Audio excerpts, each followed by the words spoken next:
mi amana phatloi haina phatrabadi hidak leite haibaduni mana manaba saktaminaba haibasimak hek chumle lembidi nofet tawraga leptuna leiri masida thoknaba lembina thoin sinbani mama na magi nupi linthoi gi mamaida khupangna thakiba aduda punsibadu phamlambadagi phuk hogalei aduga magi nupi gi manakta sangsilaktuna leplaga mama da warauba sauningba amaga loinana yenglai hainingba wadi kaya amani adubuma mapa ibungo gi khallaga wadi ngangba ngamlamdi mapa ibungo birensu magi nupi gi mataw aduda asauba amaga loinana hey mama karino nangna torugese ha namo amadabu adugumbo haywata sizinaba hunabro karigino nangna imosida khud hekta thariba soiba haibase tamba ngamba nate imosina haizilake yauna haizilakpasu nate nangi mosi karino ha hairakliba mapuroibagi wahai aduda thoinu asauba amaga loinana khumlai moi baba aina hairiba waduda kari aranba yauge minai haibani kaino mabu mami tangba miro ha asuk sauna leptuna leiriba ingonda cha asabasina haizila ibese tawge yauna tawba natro magumba thutlaubi amana usilaktabadi khupak saba tabani masida aina wa khara hairubada moi babana aise aranba ta haliba karigino mamau nupida mu onsilaktuna thoinu wa makha tarai nang nanem aingonda kari nungai tabalai hayu nama na pasi khiba dunane sumaina taw haina takpirambrana he thoinugi wahai aduda magi nupa birena thoinugi masa sagandu pairaga mamaidu mangonda laisil handuna asauba magaloinana magi nupigi mamaida khupakna tharai aduga asauba magaloinana khudom bithilaga hairei aduk chokhattabu wangang sanga kaisu natabu wa asigidamakta nangna adugumbo haywata sizinari basibu karigino ha nang se mama amani ko hey namo sida haujimak lale hayu thoinu kapsinaraduna moi baba na haibibudu karino kai maramgidama aina lale haiga dawribano magumbi lairasu danabi amadane aina lale kaina haina haibadumadi handaki mapoksidi lairadana ne mapok ta phawba khanbirunu soibana namosina soiraga aina lale haiboibu kaino moi baba na su gyamna namosi gi misang changi basibu karigino kai shulaitabi magi maramgidama moi baba na aingonda khupangna thaba ngamlabani ne phai yengnaba taredana aina mu kai dorap ke haibado hey wa makha tagan taningde mama mo iraga mama amagi lisa satabi hey chei saba tabani ne nang adunani aina khupangna tharibado nang shibu karamba makhalgi mama no ne hey mama thoinuna wangang lake tawbada punsibana marak thatlaga baba yari tokbiro makha tabirano ima su tokbiro laikai mina taraga phajabanati si hairaga magi nupilin thoida mo onsilaktuna changu nang imungda yam thuna chang nasado ngamde hairadi pothadun leyu haiba natro ina ngarang sak tu sadrabanina chatpa phawba irena chatpa ngamdri nang aina haiba wadu laurabadi hojik thoi sibu thongidro macha nupagi wahai adu tabada thoinu macha nupada warauba mideng ama yenglamlaga imungda changki lembisu manem thoinu gi matung inaraga imungda praprak changki linthoi shuwa amata hairamdana imungda changki ge tawbada makui bungo birena khamlai imo ibema amukta ngaiko ipa nangonda wa khara haike makui bungo na khamlakpa duda linthoi thanglamba khongthang adu chapleptuna mamaidu laisilaktuna lepi bire shor mapi ama sangna hondoklaga imo ibema nang waroganu ko namagi khanthau-dana haikiba wa adudane pukning sonthagan imau lande haiba naku ai khangi linthoi tapna khumlai baba pumnamak aina soibadagi thokibani matungda ngasigumna thoktanaba namau jeksinjaragi namau nei mada warauba pendaba amata leisade phare chango imau na tawgadaba thabakto loisinjaruro linthoi wa makha taramdana imungda changkhre punsibasu wa mata hairamdana imungda changki biren mabukta khali mama nangi thamoise angakpani karigino nangna ahenba asuk yamna pamliba sibada pubasu yara roidaba lanthum kharagidamak nangna namo anigi marakta khetnaba midyeng yengliba karigino miyoiba ekoina hingba matamda paisa khaktana yadabani haibase nangna khangjiba karigino ekoi miyoibana hingbada maru oiribase paisa khaktana te haibase Nang nongma natraga nongmadi soidana khanglakkhigani. Kaadana thoinu asauba amaga loinana machinda soli. Kaisu laitabi nangi maramgidamak ai ngasidi khubak sarabani ne. Phai phai yengnaba taredana. Thoinu aingonda singnara abadi amata lemna khakthar. Nang yum asida kayam kuina leiba ngambage haibado yengba tabani hausi. Si haina mi amada call tawrami. Asomdagi call du paikhalaga makhoi ani wari ngaihak sanari. Phonda kai kaino khara hainaraba matung thoinu du call adu fat thamkhre. Punsiba magi kada janglaktuna phamungda phamtharaga wakhal amada mangladuna leiri mabukningda su khali. Kaino ina hausi tawdose. Ai bu hek pokpi imana asomna pukjel peksilakani haibadi ai nongmata su khalude. Ima nangi thamoise angakpani. Asomna wakhal khanduna leiringai magi phone adu call lakpagi ringtone khinglei. Nakanda leiriba phone adu tap paikhalaga call du receive tawrami. Asomdagi thanelna itaw se nupi hek thikibadagi kemtaga hairakidre yam nungaikraba malida. Punsiba sormapi ama sangna hondoklaga itaw ai nungaibana maton thoe kari nungi nupi thirubano haibado hek thoe I kaino ni haisibo itaw ai kokse yam saida ho adubu kaidawrage haibane aikhoi magi mongse ai yam pendre linthoida mane yengliba midyengse ai khangduna leba ngamlaktre hera adugi bu kemta khanganuse nongma natraga nongmadi imana linthoibune soidana nungsirakkhigani ai linthoibu thajai itaw nang nupiga thirukinuko nupi thibase araiba thabak oiramdre he hera itaw mangaknagani kirabadi tumganu haiba leibani ko any problem ama lakpa matamda mayoknaba ngamgadabani nang nupa natro nupa ama oiradi nupa thokna hingdawni hojik oiriba phibam asida karamnano aina nupa thokna hingdoise ai bu pokpi imabu miraibasu ai pamdi aduga linthoibusu aina nungsi ngasidi nangi na tawse nung anigi marakta ha ole hoise matamna purakwa ama laksarani imana pendabagi khara khasik adu ngangbadane hena khanjiluranu itaw ai tongana sabana phado male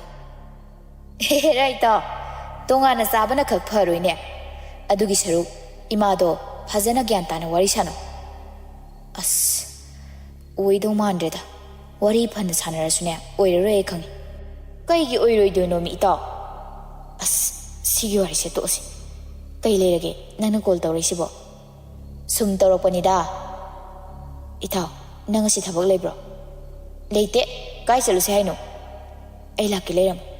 aiga thabak amata chalusi hoi leiramge hoi adudei thameko si hairaga punsibana call du kakthalaga mapi hongdoklaga magi kadagi kumtharai thoinusu machanupa thokiba uhore ngaiha wakhal khallaba matungda magi kada prap amuk changlaktuna mi amada call tawrami asomdagi nupa amana call du paikhalaktuna hairi madam kai leire haibiyo hey aina sinakiba thabak to nang asi mak pangthokadabani madam mi adugi leifamga masaka takpiro aine ngaihak leira khairagi aduga ne thabak asi pangthokpa matamda yamna seksina tawgadabani ko adugi damakti kemta khanbiganu ado paisa gidi kamaina tawba paisa dudi ne thabak se pangthokpa loibaga aina pigani thabak se hana mai pakhan ko paisa gidi damak kemta singnaganu paunu ngai hal si hairam laga kola du thamkhre nakal amadana yaimagi mayumda sanare laktuna yaimag wari sanari dayai aikhoi linthoigi pochei singse kari numita thindoino hayengse numisu phai hayengsi angang khara tharaga thilalurage khali awar apa kai kai leirige habado nang la ingi sida amukta yengsilam phirol atai makumata di awat palaitre furniture ge item singdudi mafam adudagi pulap adum lauraga hapkhidoiro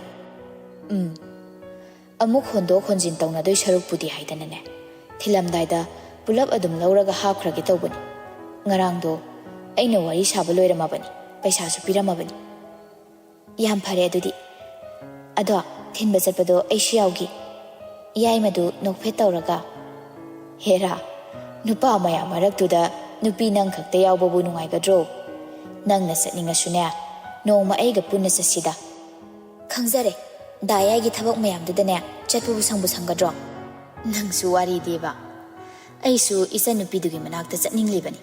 ꯊꯕꯛ ꯐꯅ ꯂꯩꯔꯕꯁꯨ ꯅꯣꯡꯃ ꯐꯥꯗꯣꯛ ꯀꯥꯏꯊꯣꯛꯑꯒ ꯆꯠꯁꯤ ꯀꯩꯗꯧꯔꯒꯦ ꯑꯗꯣ ꯅꯪ ꯂꯥꯛꯏꯉꯩꯁꯤꯗ ꯑꯩꯒꯤ ꯆꯥꯛꯇꯣ ꯈꯔ ꯊꯣꯡꯂꯝꯃꯨ ꯍꯣ ꯉꯝꯖꯗ꯭ꯔꯦ ꯑꯩꯅ ꯂꯥꯛꯏꯁꯦ ꯅꯪꯒꯤ ꯆꯥꯛ ꯊꯣꯡꯕ ꯂꯥꯛꯄ ꯅꯠꯇꯦ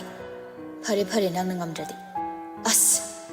ꯀꯌꯥꯝ ꯀꯨꯏꯅ ꯄꯥꯈꯪ ꯑꯣꯏꯔꯒ ꯂꯩꯈꯤꯒꯦ ꯍꯥꯏꯕꯅꯣ ꯇꯨꯝꯂꯝꯗꯥꯏꯗ ꯄꯥꯟ ꯂꯧꯕ ꯑꯣꯏꯅ ꯊꯣꯛꯑꯅꯤ ꯗꯥꯌꯥꯏ ꯈꯛꯀꯤꯁꯨ ꯈꯟꯒꯅꯨ ꯃꯤꯒꯤ ꯑꯋꯥꯕꯁꯦ ꯈꯔꯁꯨ ꯈꯪꯕꯤꯕ ꯐꯕꯅꯤ ꯍꯩꯃꯥ ꯀꯔꯤ ꯁꯣꯏꯔꯣꯜꯅ ꯂꯣꯜꯂꯛꯏꯗꯨꯅ ꯑꯃꯨꯛ ꯇꯨꯝꯗꯕ ꯃꯤ ꯍꯧꯗꯣꯛꯄ ꯋꯥꯏ ꯍꯥꯏꯕꯗꯣ ꯍꯦꯛ ꯆꯨꯝꯃꯤꯗ ꯑꯣꯏꯕ ꯇꯨꯝꯗꯕ ꯃꯤꯗꯨꯗꯤ ꯅꯪꯗꯤ ꯀꯔꯤꯒꯤ ꯍꯧꯗꯣꯛꯂꯤꯕ ꯑꯁ ꯗꯥꯌꯥꯏ ꯑꯩꯅꯦ ꯐꯥꯒꯤꯗꯒꯤ ꯏ ꯁꯨꯝ ꯀꯥꯔꯛꯇꯣꯏꯅꯤꯀꯣ ꯍꯩꯃꯥ ꯀꯔꯤ ꯇꯧꯕꯒꯤ ꯀꯥꯗꯧꯔꯤꯕ ꯏꯅꯣ ꯍꯥꯏꯕꯅꯤ ꯃꯤ ꯍꯣ ꯑꯩꯗꯣ ꯏꯃꯥꯅ ꯌꯨꯝ ꯄꯥꯟꯈ꯭ꯔꯣꯅ ꯑꯃꯨꯛ ꯇꯣꯏꯕ ꯉꯥꯡꯕꯗ ꯂꯣꯏꯔꯦ ꯍꯥꯏꯕ ꯄꯥꯟꯈ꯭ꯔꯣꯗꯅ ꯑꯗꯨꯗꯤ ꯌꯨꯝ ꯄꯥꯟꯕꯁꯦ ꯅꯨꯄꯥ ꯌꯥꯎꯗꯅ ꯍꯦꯛꯇ ꯄꯥꯟꯕ ꯌꯥꯕ꯭ꯔꯣ ꯍꯩꯃꯥ ꯍꯧꯖꯤꯛ ꯐꯥꯎꯕ ꯅꯨꯄꯥ ꯂꯩꯇ꯭ꯔꯤꯕ꯭ꯔꯣ ꯅꯪꯕꯣ ꯂꯩꯌꯦ ꯌꯥꯝ ꯅꯛꯅ ꯂꯩ ꯑꯗꯨꯗꯤ ꯀꯣꯛ ꯄꯥꯟꯈ꯭ꯔꯣ ꯀꯩꯗꯧꯔꯒꯦ ꯅꯨꯄꯤꯅ ꯀꯨꯏꯅ ꯂꯩꯁꯥꯕꯤ ꯑꯣꯏꯅ ꯂꯩꯕꯁꯦ ꯀꯩꯝꯇ ꯀꯥꯟꯅꯗꯕꯅꯤ ꯑꯩꯈꯣꯏꯗꯤ ꯅꯨꯄꯥꯅꯤꯅ ꯐꯩꯗꯣ ꯅꯣꯏꯗꯤ ꯈꯤꯇꯪ ꯌꯦꯡꯕ ꯌꯥꯔꯤꯉꯩꯗ ꯄꯥꯜꯍꯧꯔꯣ ꯁꯤꯗ ꯂꯩꯔꯦꯍꯦ ꯅꯨꯄꯥꯅ ꯌꯥꯒꯦꯔꯥ ꯌꯥꯔꯣꯏꯔꯥ ꯑꯄꯥꯝꯕ ꯅꯨꯄꯥꯕꯨ ꯂꯩꯔꯗꯤꯅꯦ ꯅꯝꯗꯅ ꯍꯦꯛꯇ ꯂꯩꯁꯤꯜꯂꯨ ꯁꯤꯗ ꯂꯩꯔꯦ ꯑꯣ ꯐꯔꯦ ꯑꯗꯨ ꯑꯣꯏꯔꯗꯤ ꯉꯁꯤꯗꯒꯤ ꯑꯩ ꯌꯨꯝꯗ ꯍꯜꯂꯔꯣꯏ ꯂꯩꯕ ꯇꯥꯔꯦꯗꯅ ꯉꯁꯤꯗꯒꯤ ꯁꯤꯗ ꯁꯤ ꯍꯥꯏꯔꯝꯂꯒ ꯁꯅꯥꯔꯩꯗꯨ ꯏꯃꯨꯡꯗ ꯐꯠ ꯆꯪꯈꯤ ꯁꯅꯥꯔꯩꯅ ꯍꯥꯏꯔꯝꯂꯤꯕ ꯋꯥꯗꯨ ꯇꯥꯔꯒ ꯌꯥꯏꯃ ꯏꯉꯛ ꯉꯛꯅ ꯁꯅꯥꯔꯩꯅ ꯆꯪꯈꯤꯕ ꯑꯗꯨ ꯌꯦꯡꯂꯒ ꯂꯩꯍꯧꯏ ꯁꯅꯥꯔꯩꯒꯤ ꯃꯆꯤꯡ ꯈꯪꯕꯅꯤꯅ ꯌꯥꯏꯃꯗꯣ ꯑꯃꯨꯛ ꯄꯥꯈꯠꯂꯗꯨꯅ ꯃꯥꯁꯨ ꯏꯃꯨꯡꯗ ꯄ꯭ꯔꯞ ꯆꯪꯂꯛꯇꯨꯅ ꯁꯅꯥꯔꯩ ꯀꯩꯅꯣ ꯅꯪꯅ ꯍꯧꯖꯤꯛ ꯍꯥꯏꯔꯤꯗꯨꯕꯣ ꯁꯅꯥꯔꯩ ꯆꯥꯛꯈꯨꯝꯂꯣꯝꯗ ꯆꯪꯈꯤ ꯌꯥꯏꯃꯁꯨ ꯆꯥꯛꯈꯨꯝꯗ ꯑꯃꯨꯛ ꯆꯪꯂꯛꯇꯨꯅ ꯁꯅꯥꯔꯩ ꯅꯪꯅ ꯍꯧꯖꯤꯛ ꯍꯥꯏꯗꯣ ꯀꯩꯅꯣꯕ ꯍꯣ ꯉꯁꯤꯗꯒꯤ ꯑꯩ ꯌꯨꯝꯁꯤꯗ ꯂꯩꯔꯅꯤ ꯍꯥꯏꯕ ꯀꯩꯒꯤ ꯑꯁ ꯗꯥꯌꯥꯏ ꯅꯪꯒꯤꯁꯦ ꯄꯪꯒꯦ ꯌꯥꯎꯅ ꯄꯪꯁꯤꯟꯅꯕ ꯑꯃ ꯌꯥꯎꯔꯤꯌꯦ ꯋꯥꯗꯣ ꯃꯌꯦꯛ ꯁꯦꯡꯅ ꯍꯥꯏꯌꯨ ꯑꯗꯨ ꯑꯣꯏꯔꯗꯤ ꯑꯩꯁꯨ ꯚꯥꯞ ꯇꯥꯔꯅꯤꯗꯅ ꯃꯤꯁꯦ ꯂꯤꯗ ꯂꯩꯁꯤꯜꯂꯛꯑꯗꯤ ꯕꯦꯔꯥ ꯀꯥꯕꯖꯥꯠꯅꯤꯀꯣ ꯑꯣ ꯄꯥꯈꯠꯀꯅꯣ ꯀꯩꯁꯨ ꯂꯩꯔꯣꯏꯌꯦ ꯃꯤꯅ ꯂꯩꯍꯟꯅꯤꯡꯗꯕ ꯃꯐꯝꯁꯤꯗꯅꯦ ꯑꯩ ꯃꯤꯀꯨꯞ ꯐꯥꯅ ꯂꯩꯕꯤꯔꯣꯏ ꯆꯥꯛꯁꯦ ꯊꯣꯡꯕꯤꯔꯝꯒꯦ ꯑꯗꯨꯒ ꯆꯠꯈ꯭ꯔꯒꯦ ꯁꯅꯥꯔꯩ ꯁꯤ ꯍꯥꯏꯔꯒ ꯆꯥꯛ ꯊꯣꯡꯅꯕ ꯁꯦꯝ ꯁꯥꯔꯝꯃꯤ ꯌꯥꯏꯃꯗꯨ ꯁꯣꯔ ꯃꯄꯤ ꯑꯃ ꯁꯥꯡꯅ ꯍꯣꯟꯗꯣꯛꯂꯒ ꯍꯥꯏꯔꯛꯏ ꯁꯅꯥꯂꯩ ꯑꯩꯁꯨ ꯃꯤꯅꯤ ꯅꯪꯅ ꯀꯔꯤ ꯄꯥꯝꯂꯤ ꯀꯔꯤ ꯈꯜꯂꯤ ꯍꯥꯏꯕ ꯆꯞ ꯆꯥꯅ ꯈꯪꯏ ꯏꯁꯥ ꯏꯊꯟꯇ ꯂꯦꯞꯆꯕ ꯐꯥꯎ ꯉꯝꯗ꯭ꯔꯕ ꯑꯩꯅ ꯃꯤ ꯑꯃꯗ ꯑꯃꯨꯛ ꯑꯋꯥꯕ ꯄꯤꯅꯤꯡꯗꯕꯒꯤ ꯇꯨꯃꯤꯟꯅ ꯂꯩꯕꯅꯤ ꯃꯇꯝ ꯈꯔꯗꯤ ꯉꯥꯏꯈꯣ ꯑꯩꯒꯤ ꯍꯧꯖꯤꯛ ꯂꯩꯔꯤꯕ ꯐꯤꯕꯝꯁꯦ ꯅꯪꯁꯨ ꯈꯪꯂꯤꯕ ꯅꯠꯇ꯭ꯔꯥ ꯁꯅꯥꯔꯩꯗꯨ ꯌꯥꯏꯃꯔꯣꯝꯗ ꯃꯃꯥꯏꯗꯨ ꯑꯣꯟꯁꯤꯜꯂꯛꯇꯨꯅ ꯁꯥꯎꯔꯞ ꯇꯧꯅ ꯅꯪꯅ ꯉꯥꯏꯌꯣꯗꯅ ꯂꯥꯛꯏꯕꯁꯦ ꯆꯍꯤ ꯀꯌꯥꯝ ꯍꯧꯈ꯭ꯔꯦ ꯈꯜꯂꯣ ꯑꯝꯇ ꯏꯃꯥꯟꯅꯕꯤꯒꯤ ꯃꯆꯥ ꯐꯥꯎꯅꯦ ꯂꯩꯁꯥꯕꯤ ꯐꯥꯈ꯭ꯔꯕꯅꯤ ꯌꯥꯏꯃꯗꯨ ꯅꯣꯛꯐꯦꯠ ꯇꯧꯔꯒ ꯍꯥꯏꯔꯛꯏ ꯑꯗꯨꯕꯨ ꯀꯩꯗꯧꯔꯒꯦ ꯀꯥꯟꯅꯗꯦ ꯆꯥꯛꯇꯣ ꯍꯥꯎꯅ ꯊꯣꯡꯉꯝꯃꯨ ꯑꯩ ꯏꯪꯈꯣꯜ ꯃꯇꯦꯛ ꯑꯃꯇ ꯇꯧꯔꯨꯈꯤꯒꯦ ꯄꯣꯠ ꯆꯩ ꯈꯔ ꯊꯥꯖꯤꯟꯅꯕ ꯋꯥꯍꯩꯁꯦ ꯍꯥꯏꯔꯝꯂꯒ ꯌꯥꯏꯃ ꯊꯣꯛꯈ꯭ꯔꯦ ꯌꯥꯏꯃ ꯊꯣꯛꯈ꯭ꯔꯕ ꯃꯇꯨꯡ ꯁꯅꯥꯔꯩ ꯅꯣꯛꯐꯦꯠ ꯇꯧꯔꯒ ꯃꯁꯤꯒꯤ ꯅꯨꯄꯥꯁꯦ ꯄꯨꯔꯥ ꯌꯥꯕꯤꯅꯤ ꯔꯣꯃꯥꯟꯇꯤꯛꯀ ꯀꯩꯝ ꯑꯣꯏꯖꯗꯦ ꯍꯥꯏꯕ ꯀꯔꯤ ꯅꯨꯡꯒꯤ ꯅꯨꯡꯁꯤꯔꯨꯔꯕꯅꯣꯗꯣ ꯍꯦꯛ ꯌꯧꯏ ꯍꯣꯏꯗ ꯃꯥꯅ ꯔꯣꯃꯥꯟꯇꯤꯛ ꯑꯣꯏꯖꯗ꯭ꯔꯁꯨ ꯑꯩꯅ ꯍꯦꯛ ꯇꯝꯕꯤꯕ ꯍꯥꯏꯗꯨꯅꯤ ꯑꯁꯨꯝꯅ ꯁꯅꯥꯔꯩ ꯆꯥꯛ ꯊꯣꯡꯅꯕ ꯇꯧꯔꯝꯃꯤ ꯄꯨꯡ ꯈꯔꯒꯤ ꯃꯇꯨꯡ ꯁꯅꯥꯔꯩ ꯊꯣꯡꯕ ꯂꯣꯏꯔꯗꯨꯅ ꯌꯥꯏꯃꯅ ꯆꯥꯅꯅꯕ ꯆꯥꯛꯇꯨ ꯊꯤꯕꯤꯔꯝꯂꯒ ꯌꯥꯏꯃꯗ ꯆꯠꯂꯒꯦ ꯍꯥꯏꯔꯝꯗꯨꯅ ꯃꯌꯨꯝꯗ ꯆꯠꯈ꯭ꯔꯦ ꯑꯁꯨꯝ ꯃꯇꯝ ꯈꯔ ꯍꯧꯖꯤꯟꯈ꯭ꯔꯦ ꯅꯣꯡꯃ ꯅꯨꯃꯤꯗꯥꯡꯒꯤ ꯄꯨꯡ 9 ꯇꯥꯔꯛꯄ ꯃꯇꯝꯅꯤ ꯂꯤꯟꯊꯣꯏꯗꯨ ꯃꯥꯒꯤ ꯀꯥꯗꯒꯤ ꯄ꯭ꯔꯞ ꯀꯨꯝꯊꯔꯛꯇꯨꯅ ꯃꯌꯥꯏ ꯀꯥ ꯑꯗꯨꯗ ꯍꯪꯒꯠ ꯍꯟꯗꯥ ꯆꯠꯇꯨꯅ ꯂꯩꯔꯤ ꯃꯥ ꯃꯁꯥꯗꯣ ꯍꯥꯏꯐꯝ ꯇꯧꯐꯝ ꯈꯪꯗꯕ ꯍꯥꯏꯕꯗꯨ ꯑꯣꯏꯔꯦ ꯑꯌꯨꯛꯇꯒꯤ ꯄꯨꯟꯁꯤꯕꯗꯨ ꯊꯕꯛ ꯑꯃ ꯆꯠꯂꯨꯈꯤꯒꯦ ꯍꯥꯏꯗꯨꯅ ꯆꯠꯈꯤꯕꯅꯤ ꯑꯗꯨꯒ ꯍꯧꯖꯤꯛ ꯐꯥꯎꯕ ꯃꯌꯨꯝꯗ ꯍꯟꯖꯤꯜꯂꯛꯇ꯭ꯔꯤ ꯄꯨꯟꯁꯤꯕꯅ ꯍꯜꯂꯛꯇꯕ ꯑꯗꯨꯗ ꯃꯥ ꯃꯁꯥꯗꯨ ꯂꯩꯇꯥꯐꯝ ꯈꯪꯖꯗꯕꯅꯤ ꯅꯤꯡꯊꯦꯝꯁꯨ ꯃꯥꯒꯤ ꯀꯥꯗꯒꯤ ꯐꯣꯟꯗ ꯋꯥꯔꯤ ꯁꯥꯟꯅꯗꯨꯅ ꯊꯣꯛꯂꯛꯄꯅꯤ ꯃꯌꯥꯏ ꯀꯥꯗꯨꯗ ꯃꯇꯩ ꯃꯅꯥ ꯃꯊꯥ ꯁꯥꯕ ꯑꯃꯒꯤ ꯁꯛꯐꯝꯗ ꯍꯪꯒꯠ ꯍꯟꯗꯥ ꯆꯠꯇꯨꯅ ꯂꯩꯔꯝꯕꯗ ꯎꯕꯗ ꯑꯩ ꯀꯣꯜꯕꯦꯛ ꯑꯃꯨꯛ ꯇꯧꯔꯛꯀꯦ ꯋꯥꯍꯩꯁꯦ ꯍꯥꯏꯔꯒ ꯀꯣꯜꯗꯨ ꯊꯝꯈ꯭ꯔꯦ ꯑꯗꯨꯒ ꯃꯇꯩꯃꯒꯤ ꯃꯅꯥꯛꯇ ꯆꯪꯁꯤꯜꯂꯛꯇꯨꯅ ꯏꯇꯩꯃ ꯀꯩꯗꯧꯔꯒꯦ ꯂꯝꯌꯥꯏꯁꯤꯗ ꯂꯩꯔꯝꯃꯤꯁꯤꯕꯣ ꯍꯪꯂꯛꯂꯤꯕ ꯅꯤꯡꯊꯦꯝꯒꯤ ꯋꯥꯗꯨꯗ ꯅꯤꯡꯊꯦꯝ ꯅꯣꯏ ꯇꯥꯆꯧꯗꯣ ꯍꯧꯖꯤꯛ ꯐꯥꯎꯕ ꯍꯟꯖꯤꯜꯂꯛꯇ꯭ꯔꯤꯌꯦ ꯀꯥꯏꯗ ꯆꯠꯅꯤ ꯍꯥꯏꯔꯝꯒꯦ ꯑꯩꯉꯣꯟꯗꯗꯤ ꯀꯩꯝꯇ ꯍꯥꯏꯔꯝꯗꯦ ꯀꯣꯜ ꯇꯧꯕꯅꯤ ꯁ꯭ꯋꯤꯆ ꯑꯣꯐ ꯂꯩ ꯍꯟꯖꯔꯛꯑꯅꯤꯗ ꯕꯦꯇ꯭ꯔꯤ ꯂꯣꯏꯈꯤꯕꯒꯤ ꯑꯣꯐ ꯊꯝꯕ ꯑꯣꯏꯔꯝꯅꯤ ꯅꯤꯡꯊꯦꯝ nangonda da Thanilgi number yaubro yawi tema adudi call amukta tawraga da saga punbra namta hango hoi hoi ai call tawraga hangi si hairaga ningthemna Thanilda call tawrami ring amurak anirak chatlaba matung Thanilna call du paikhalai hek paikhalakpaga iyamba ai ningthemni ha ningthem kai leirage iyamba hoida ngasigi aikoi ta chawgal ambro hauji phawa yumda halakti call tawbasu suishop leiba lame adubu numita jingida hankrabani ne hauji phawa halaktadi madi kadai da chalaga leiri jano aduni somda itaimado ta chaw halakte na pakhatana leiri kemta khalunu se hanjara anida hoi adudi ai mu thamagi phare phare ado noi ta chaw halakpaga aingonda call tawro hayuko hoi haigi yamba si hairaga phone du thamnakre linthoi khangningba amaga loinana ningthem da Thanilna kai hairaino aikoi ta chawdo yamba Thanil hoi deidi numita dingai da hankre hai aduga hoji phawa yumda halaktisina kadai da chatlaga leira jano ideima lambi da gari yaraktaba kaidawdaba leirambasu yaida ngaiha yengkisi tanja aduda maku ibungodu magi kadagi tholaktuna masanupa atombaga mamong nupigagi manakta sangsilaktuna hey atomba kaidawunarage ne he baba aikoi ta chawdo hoji phawa halakti adugi iyamba Thanilda call tawrambani hairaiba wa aduda mamong nupida onsilaga bema nangonda kaimta hairamdabro baba thaba ma chaluki gedang hairame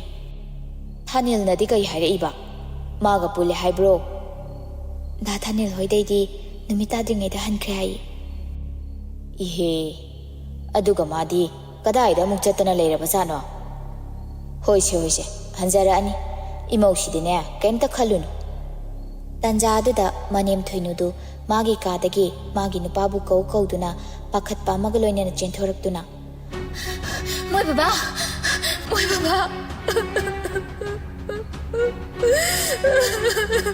mapuroi bagi manakta leplaga masado ithak thakatlaga moi baba asi hairaga thoinudu hik launa kapthorai magi nupigi matau aduda birena chingnarap tawna hanglai hey mama kaidawrage ne nangna kapiduba thoinu kapna moi baba nachanu pahando wadu mapung phana haiba ngamdraduna machindu menshinduna kapaga muk leikre